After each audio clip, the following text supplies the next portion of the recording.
How to drink apple cider vinegar for high blood pressure.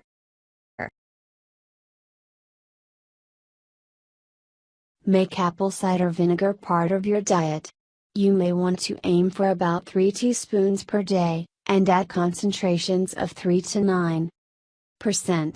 The vinegar can of course be very hard to handle all by itself, but you can mix it with other flavors to make it go down easy.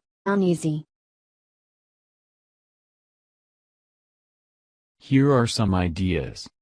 Add it to cooked popcorn. Drizzle it over meat or vegetables. Add it to a smoothie.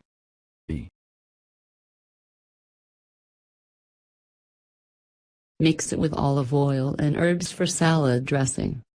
Try it in a tea mixed with water and a bit of honey.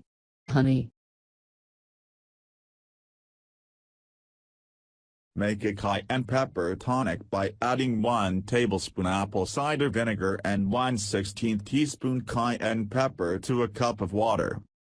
Drink a shot of apple cider vinegar in place of coffee.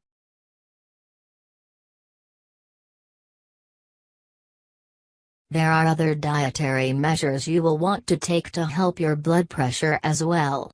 Many of these other measures have been studied more thoroughly. Check labels to make sure the sodium levels aren't too high. Choose low sodium options when you can, such as with chicken broth and soy sauce. Make foods from scratch to control how much salt is added, such as with soups and hamburger patties.